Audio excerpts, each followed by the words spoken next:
Hi, Dr. Enayat. Hi, Jodi. Hey. So I wanted to chat to you today about LMS, the wonderful place that you have in London, your clinic.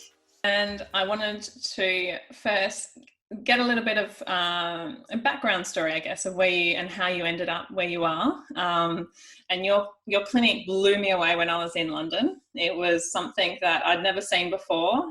And the herbal bar and the amazing HBOT that you've got there. It's like being in an aircraft, a futuristic aircraft chamber, which is so cool. And everything you're doing there is so amazing. So tell me all about it and how you ended up where you did. Okay, so this can be a really, really long story, or a kind of just a really long story. So I'll try and kind of not we go want to hear forever. it.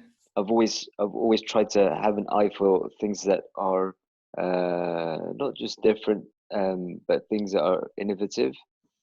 And I guess a big seminal moment for me was when I did my stem cell research in 2007. So I was exposed to the stem cell industry during medical school, took a year out, and did another management degree. And during that management degree, I'd worked in a stem cell facility.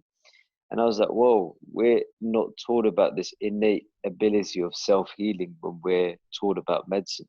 We're taught medicine based around diseases. We're taught medicine based around end organ issues. But really, we don't really labor on the fact that we can self-regenerate and self-heal, right? Anyway, let's not digress. So I went through medical school. I finished medical school. I did a bit, wanted to also be a surgeon. So I started doing my core surgical training in a couple of years where I just did surgical jobs. And I really thoroughly enjoyed it. However, the challenge that I had was that I would have to super specialize into, say upper limb if I was doing orthopedics, or skin and plastics if and I was always more of a generalist rather than a specialist, I think. I'd done a fellowship working with the health ministers. I call it something called the Darzi Fellowship, where we looked at how we could design the health system, or kind of make changes to the health system design at a kind of larger scale to influence better service and better care for more people. So I guess all of these things came together, and I decided that I was going to finish in general practice, so I could get a consultancy under my belt, and then use the generalist approach to try and improve care. Around that time, Jodi's that man. I wish I didn't ask this question. Not at all. I'm intrigued. So around that time, my sister, she's a dermatologist, and she wanted to open up a medical spa. Yeah. And she's just at that, this is about 6 years ago, she just wanted to come up with an approach which was a lot more kind of regenerative to skin and hair aging. And so then we started creating this, what we call LMS, London Medi Spa, about 6 years ago. And just being a doctor with a bag, flying around, seeing different patients, renting rooms, and just real kind of grafting.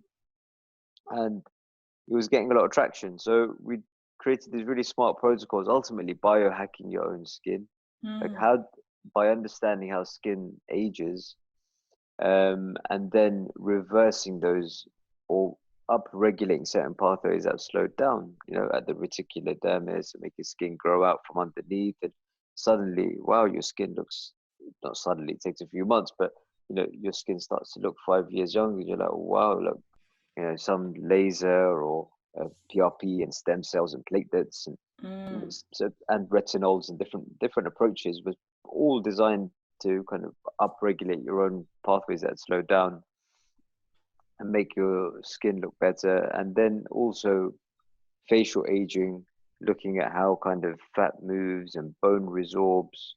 We started to create these really smart protocols, and we got really nice results and a good reputation. And so now a couple of years into that,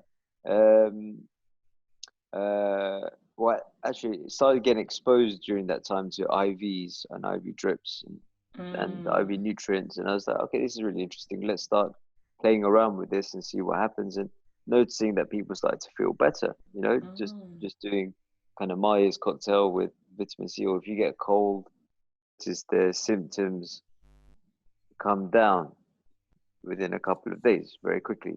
And so, yeah, that kind of led me on my journey as well. And at the same time, I was doing general practice, and I was seeing patients with chronic conditions, and not having a huge amount of tools to be able to help them, apart from different pills, or different topical creams. And that was frustrating. And so from there, I just started looking around at different approaches and using that same lens of, okay, how do we age on the outside, and that to devise those protocols that we created. What happens on the inside? What is the processes that slow down as we age on the inside, right? And then how does that manifest in how we feel? That's an amazing story. That's, I can understand, and I hear it so often, the frustrations that people have, and particularly doctors when you're treating and you can't get to that almost at that root cause, and you can see there's so many other things that need to be addressed with one person than just that band-aid sort of approach, and looking at just those singular treatments, and going to isolate it, I guess, and then not doing that full holistic care, which is now what you've created, which is amazing. Yeah, I mean, I just did it. I didn't know about nutrition. I didn't know about breathing. I didn't know about we weren't taught about any of this stuff at medical school, and herbs and the mushrooms. And I just was really inquisitive. I think I just started seeing results with different people and different things, and meeting such passionate practitioners. Yeah. And then trying it, trying some of their potions and different things, and experimenting, and seeing that people did feel better, and then just like building on that experience and piloting on patients and trial and errors, and in safe environments, of course, but and then putting together. Then the therapies came afterwards. Then I'd say, the different what we call biohacking therapies, like the hyperbaric and the cryo and the IV laser and the ozone, that came afterwards. So first was the medicine, was the kind of trained in functional medicine. I started piloting that, working with nutritionists and health coaches, and then kind of bringing on board a herbalist and different herbalists to kind of formulate different things and understanding naturopathy, linking up with the College of Naturopathy here, and the nutrition schools. Yeah, so kind of just like evolving the service over a few years. And now we kind of then started adding in therapies. And, the reality is I couldn't have done any of this, well, in terms of investing in some of the therapies, if we didn't have the cosmetic side. Like the cosmetic side has allowed us to invest into some of these technologies, these ways of working, and to try it on some of our patients there who, interestingly, probably wouldn't come to see us for healing their gut. No, but they ended up doing that anyway. Yeah, but then exactly, and then the relationship between the way you look on the outside and what's going on the inside is fascinating as well. It's very direct. Yeah, absolutely. It's almost like that navigation into getting people more interested into it, knowing that that's going to make a big difference on the outside, and it does, and you can see it. And I love that, when you do try some of these therapies like herbal medicines and things like that, they seem to be a little bit esoteric at start with, but when you actually try them and you feel the results from them, a lot of my clients, oh, that's disgusting, I can't taste that. I'm like, well, just try it and see how it feels. And I always get an SMS or a message in a few days going, oh wow, okay, I now understand why. It's so powerful. Yeah. And coupling that with those amazing biohacking therapies that you've got in the clinic, I can imagine you're getting super results from everyone. Yeah, I think that for us, for me, I've always liked to kind of compound treatments. So even when we created our protocols for skin, our facials will have 6 or 7 steps in there, or 5 or 6 different treatments in there in one treatment. Yeah. And we noticed like we would accelerate results by doing so. And in the same sort of way, we created these therapies that can complement one another, um, and compound one another. And it's a bit of a kind of Dexter's Lab, my clinic. And I love it. I love it.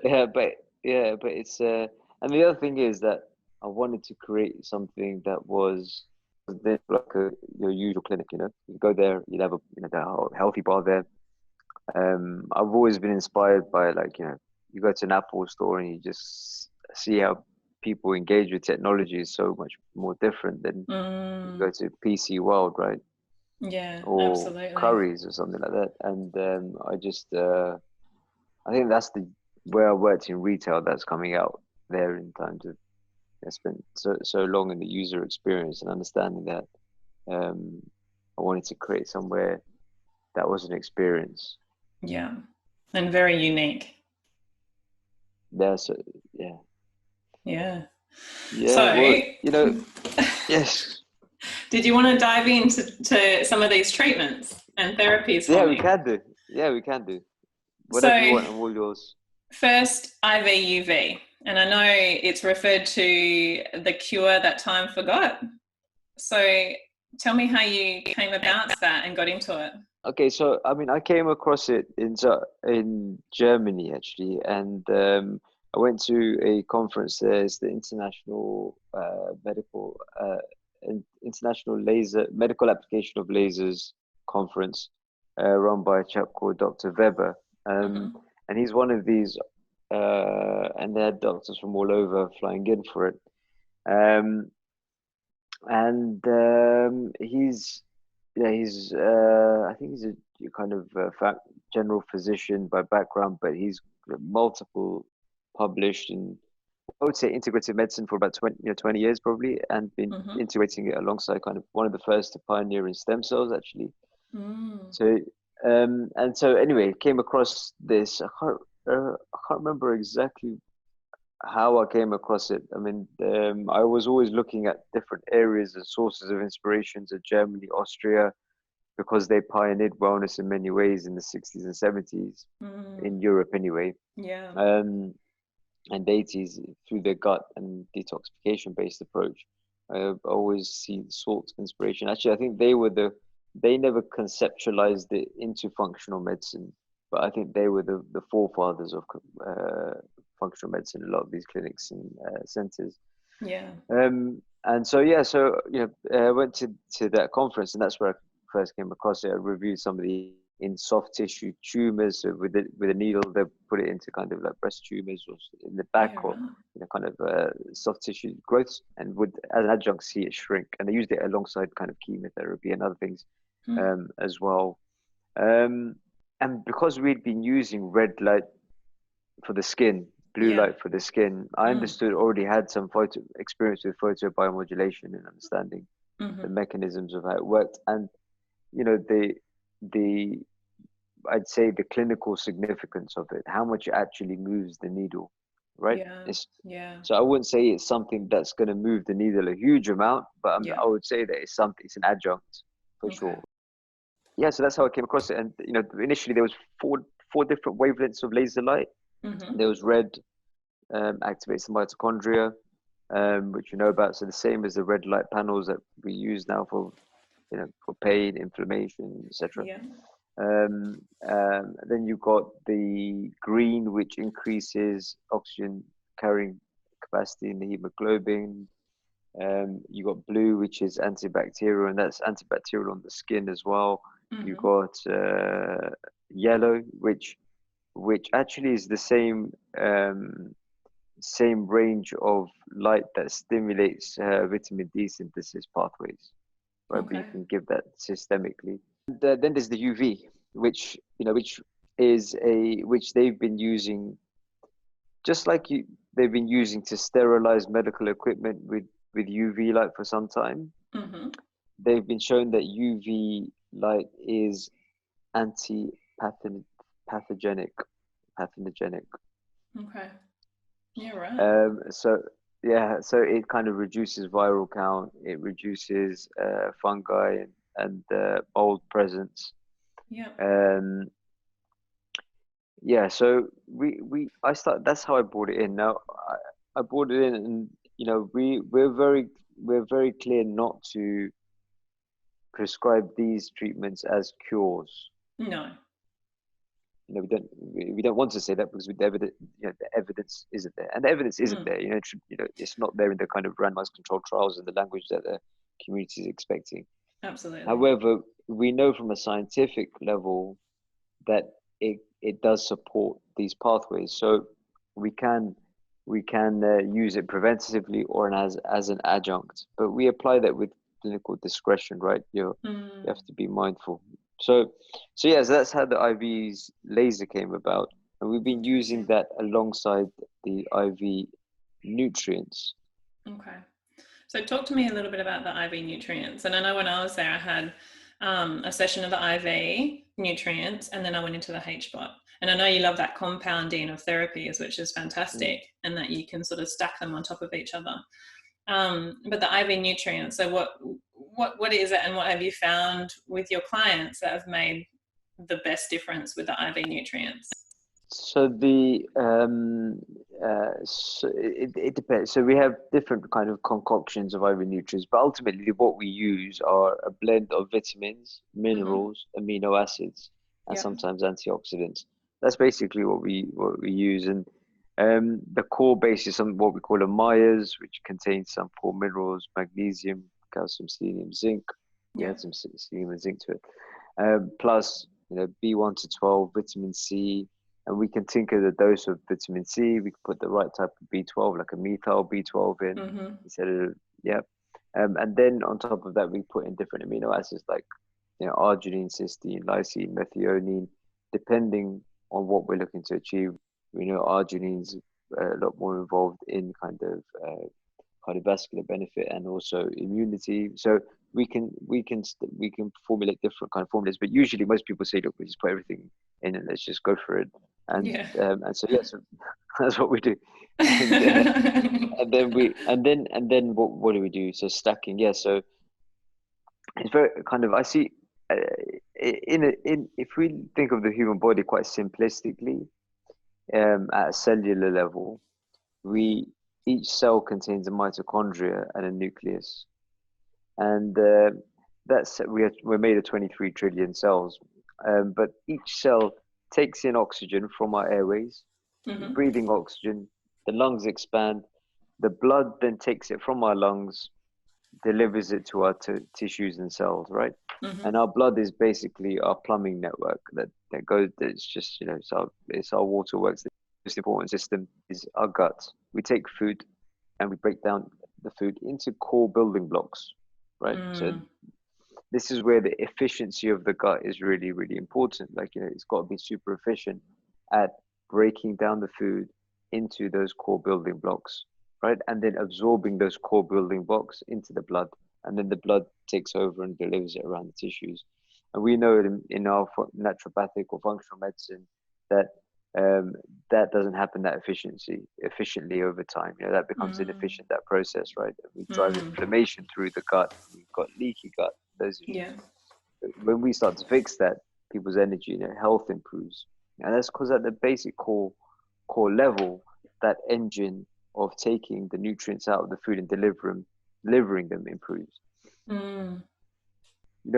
At a very cellular level, some of these therapies that we put together are working at that cellular level, right? So one, hyperbaric is driving better oxygen into each of the cells, right? Number one. And then also the physical, the kind of the pressure changes associated with hyperbaric help to also drive the nutrients out of the blood into the tissues. Yeah, absolutely. So now the cell's got better oxygen and it's got cleaner nutrients that you can use. So that's how we put that combination together. And we definitely do see a compounding effect. Like, people feel considerably better doing the two together than just doing one by themselves, which is quite cool. It is quite cool. And I definitely felt a lot different from having those combined than when I'd done it just singularly on the IV nutrients previously. So I think they both obviously have their benefits. And then when you combine certain treatments, then it gives you that extra. Yeah. Yeah. I think just when we start to think of things, at this cellular level, simplistic cellular level, then, these are supportive therapies that make your own systems work better. Absolutely. Yeah. And I like the way you explain it. And it's very, I think the human body is complex in itself, but it's simplistic in what it needs. And if we give it what it needs and provide it with those nutrients and environmental things that we want to give it, then it's going to look after itself. And that innate healing, again, that fascination with that, that's what it's all about. And that's not even talking about the other. I'm sure Scott would have spoken about some of the other hyperbaric benefits, stem cell release from the pressure, the angiogenesis, new blood vessel formation. There's so many benefits of hyperbaric, and I believe it's kind of one of the most important longevity therapies, and it's just so simple in some ways, Yeah. Well, it really is. I see they're going to try and get some airplanes into a hyperbaric situation. Did you see that? I saw for that. the COVID. How cool is that? It's amazing. Very innovative. Yeah. All right. So we've got HBOT, and then you've got a whole room full of red lights, and you've got the cryotherapy in there as well. That's impressive. So then I thought, cryo is pretty cool. Really like it.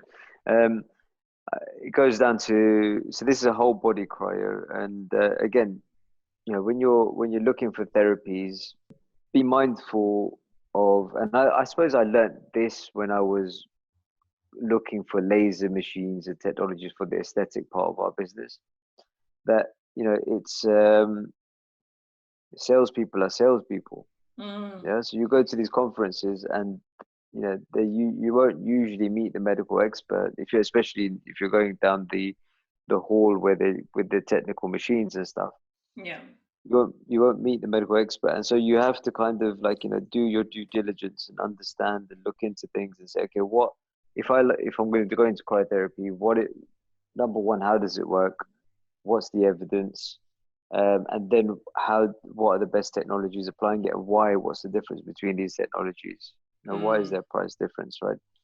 There's a huge variation in the quality of cryotherapy equipment and the results associated with it.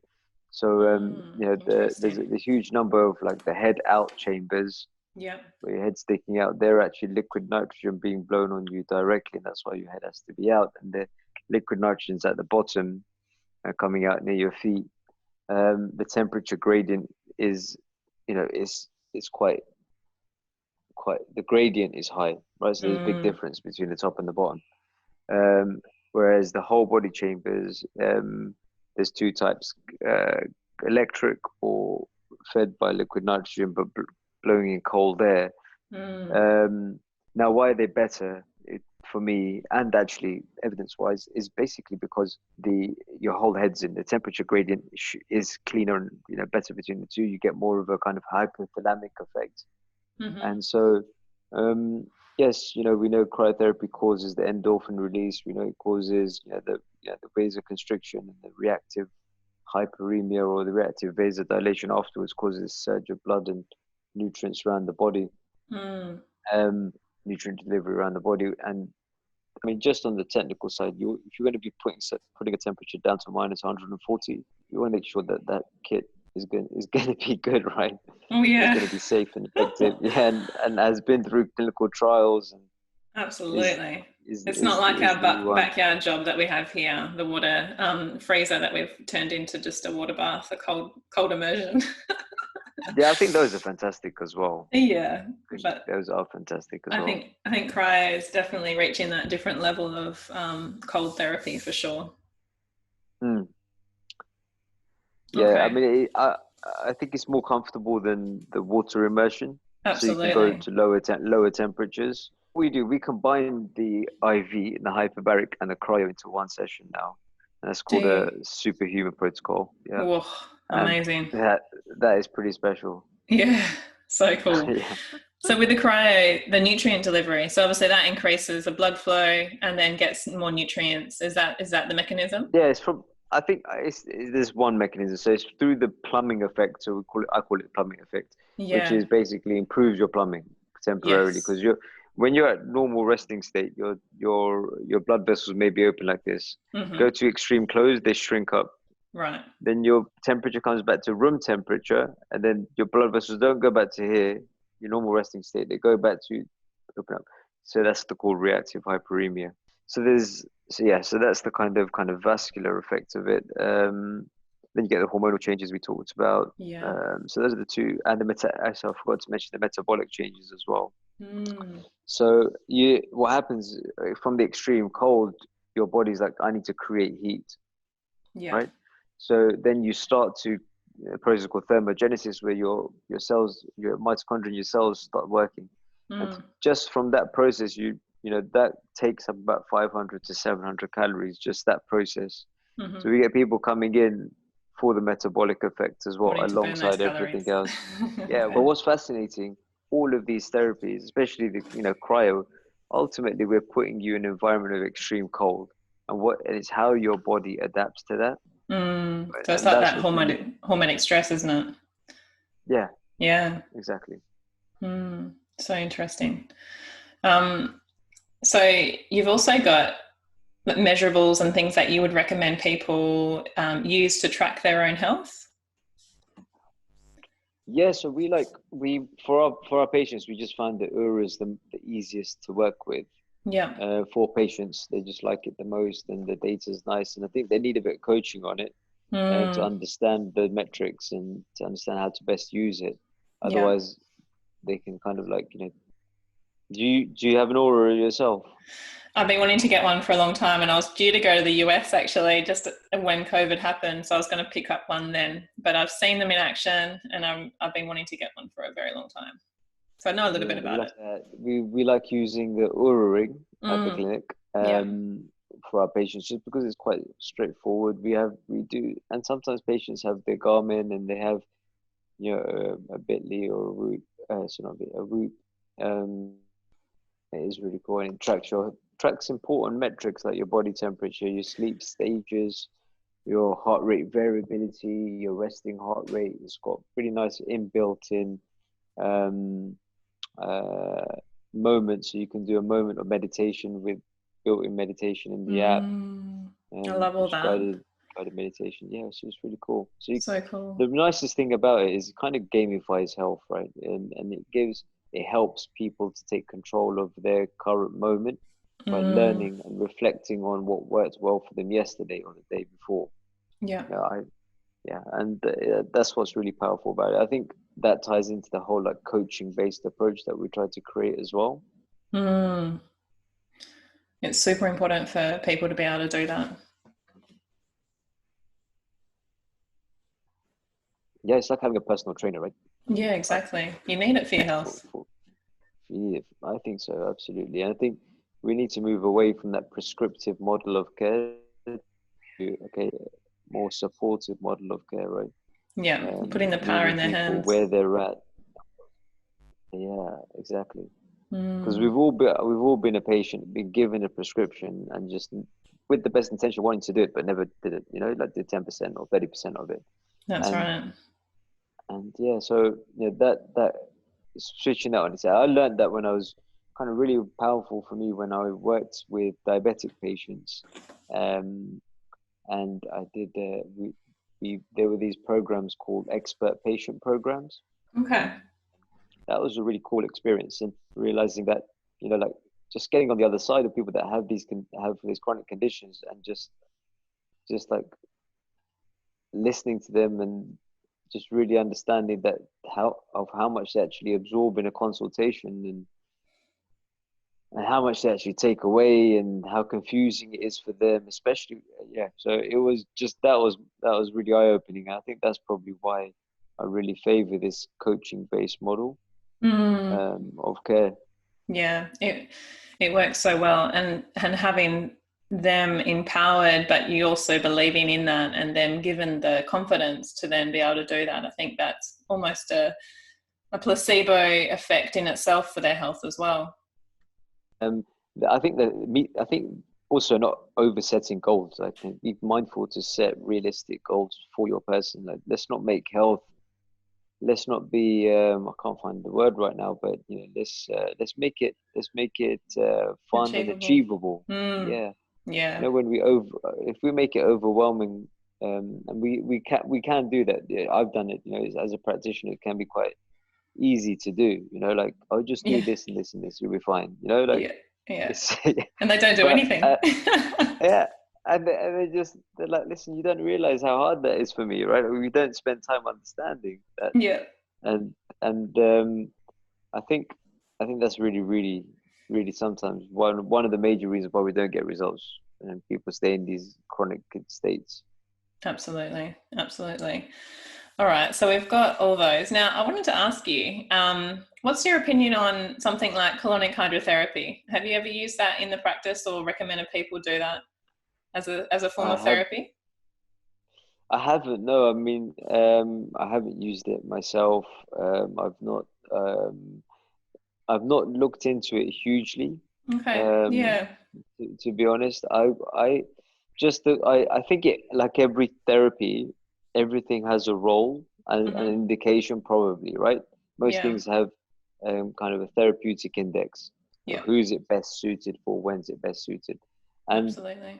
with colonic hydrotherapy, mm, I'm not sure. I'm not sure what would be the best indications to use it, especially now we understand more about the microbiome and the importance of the importance of the microbiome. And do we want to be washing it out? I don't know. I just thought I'd see if you had looked into it at all in terms of the literature and things like that. Yeah, Interesting. Yeah. not a huge amount, but they have been using kind of bowel washouts post surgery, post surgically, like after a stoma and other kind of operations, Yeah. they'll do washouts of bowel, but that's more of a post surgical thing. I don't where for other reasons, but yeah. So, but people that have had it, really like it.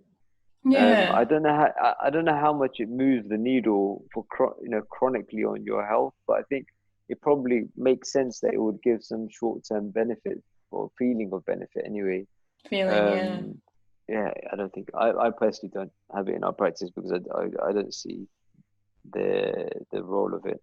Yeah. It'd be a bit tricky to have it there as well as everything else you've got as well, I think. Do you use it at your practice? I don't use it in my practice, but I do have a colleague of mine who does it, and I've had it a few times. I used to do it a lot more, so I find value in a intermittent type of sense where we can use it maybe once a year to sort of help, different ways of cleaning out the body, I guess. So it's just another one of those kind of emunctories that we can just keep moving well, but not regularly by any means. I don't think it's worthwhile. And someone who's chronically constipated or issues with that, it can help short-term relief for sure. So I agree with you there. Yeah. All right. On that note, I just wanted to ask you about future directions of health. And I know that you're always keeping up with the literature, and you've always got these amazing innovative ideas, especially for your clinic. Where do you see it going in the next 5 years for health, and any therapies or, any biohacking, ways of looking at health? Where do you see it going? Um, it's a nice appropriate ping at that time. Where do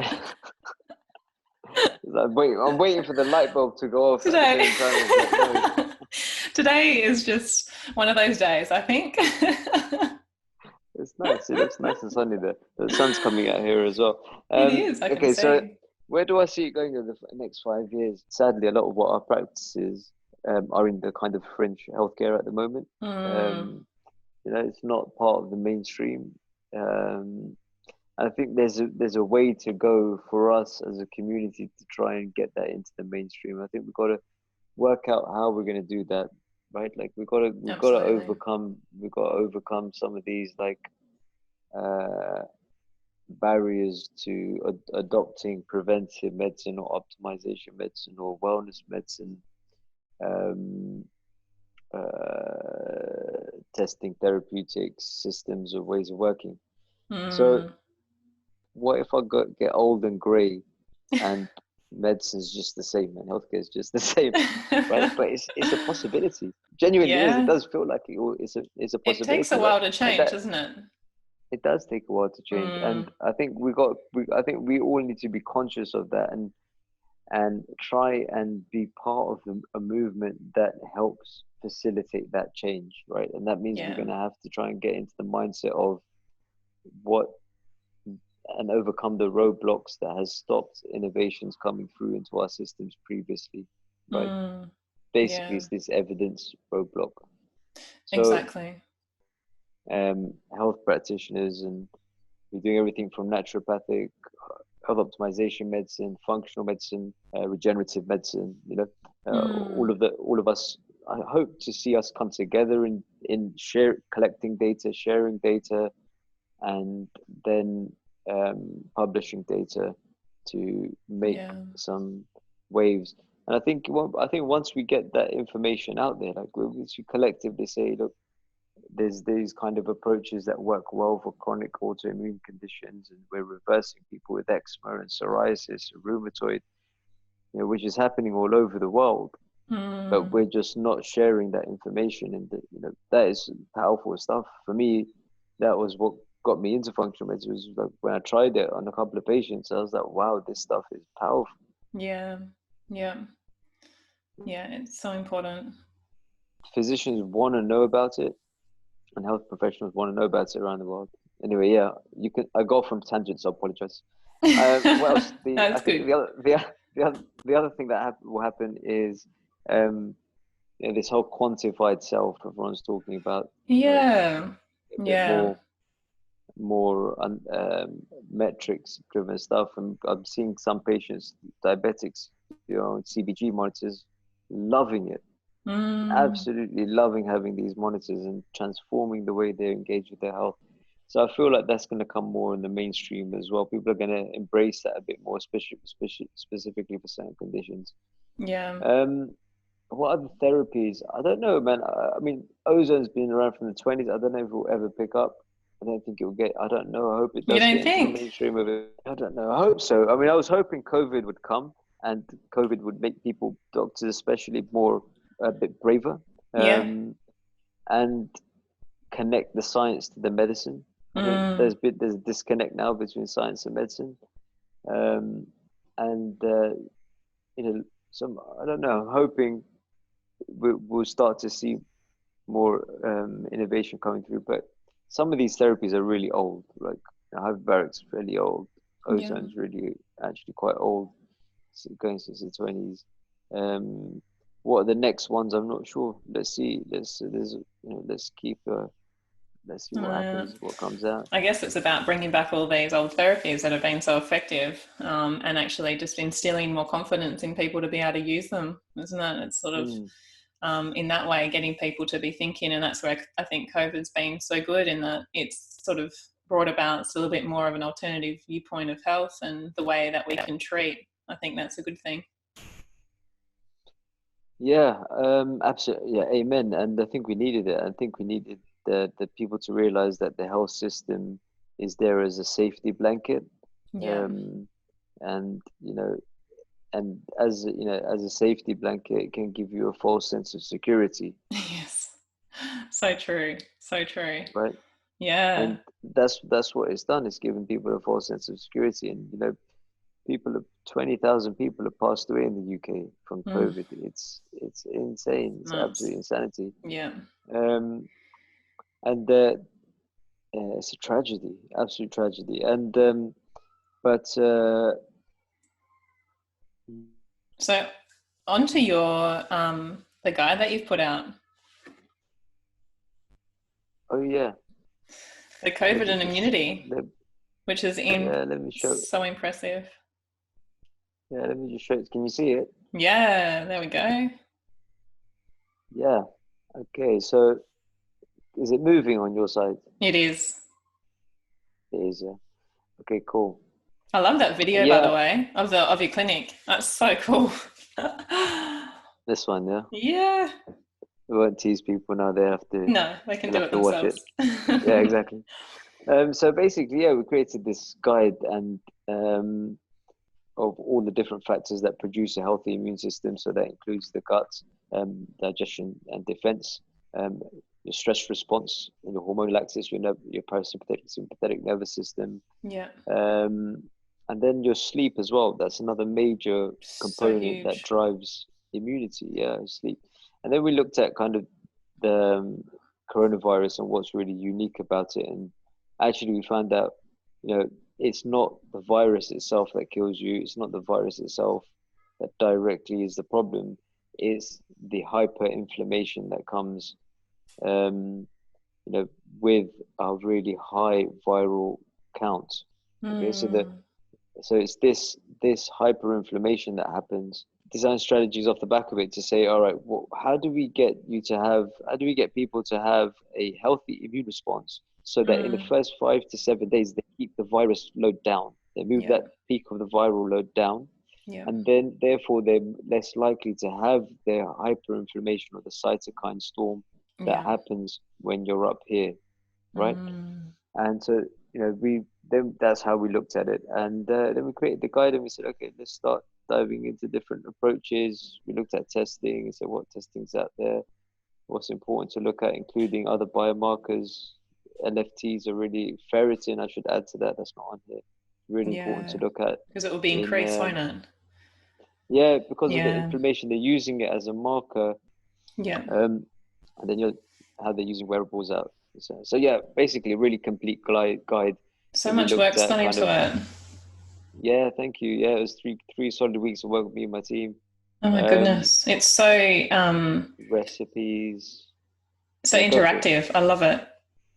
Wanted to make it as immersive as possible, like with Yeah. videos embedded in it, breathing exercises, chest physio exercises. All of these looks tiny, but you can click on that. And there's other places to click, and it takes you to other places. Um, Loads of different breathing techniques. And Stuart has joined our team as a breath coach. I don't Amazing. think you've met. Yeah, it's really No, I cool. don't think I met him there. So it kind of gives people an example. Not an example. It's a guide and it explains lots of stuff. And then the Yeah. role of some therapies. I had to plug some therapies in there.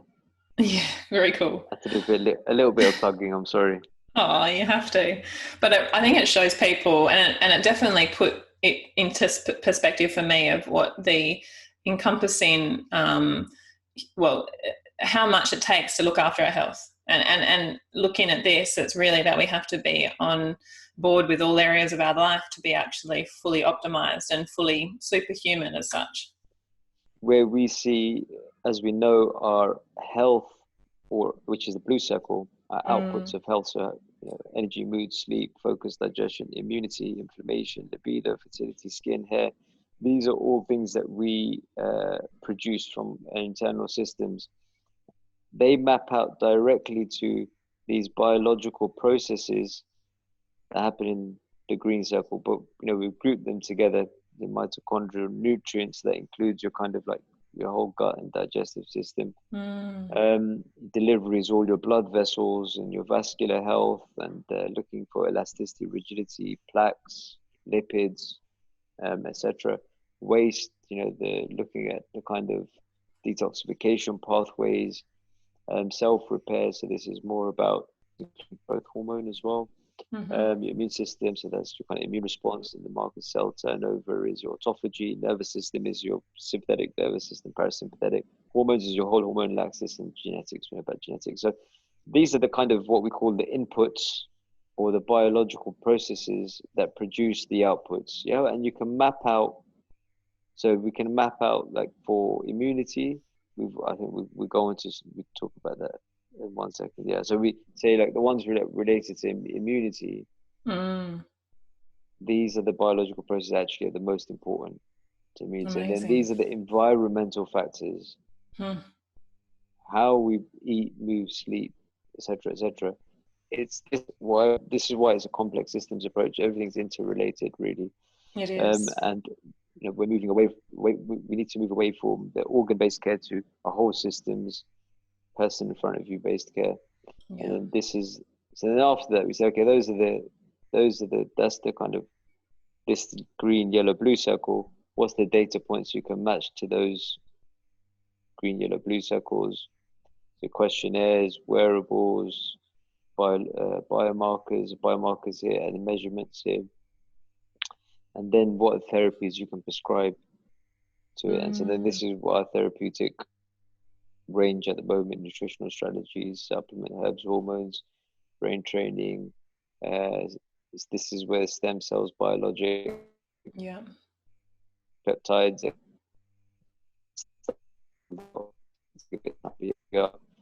light energy. So that's kind of everything from IV lights, laser light to panels, and just getting circadian rhythm stuff going. Oxygen, all nutrients. So I'll put that together because oxygen is a nutrient, and the IVs come into that. Cryotherapy, and then kind of things like ozone therapy comes into antioxidant support. And so that's our kind of model of regenerative therapies that we prescribe to people. I just love ultimately, that. This is what you've built. This is what you built in your clinic, right? Yeah, well, I guess naturopathic care is very much all encompassing. But yeah, it's nice to see you put it like this and in this much detail, and to have it at a clinic to the prestige that you have it in. And I'm blown away. I still am, even more so. I just love what you're doing. It's so cool. So cool. Yeah, I mean, you're also doing something really cool with your integrative practice there, and connecting up with Ted and Scott, and what you're doing with that type of medicine. It's amazing that you're bringing it to that side of the world. Yeah, it's a very unique way of looking at measurables as well, and also metabolites, and it's great. That's where I sort of saw that really making a difference in people's lives. But also all of this is so important, getting everything aligned and lined up for all aspects of health. It's so important.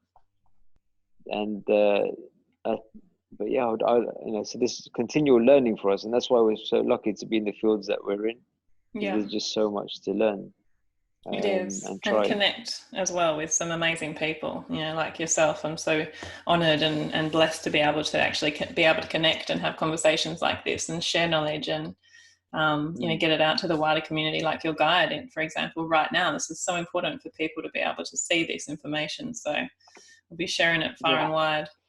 And try some of these things. They'll get into it, and they'll try some of these recipes and breathing techniques, and there's some amazing stuff in there.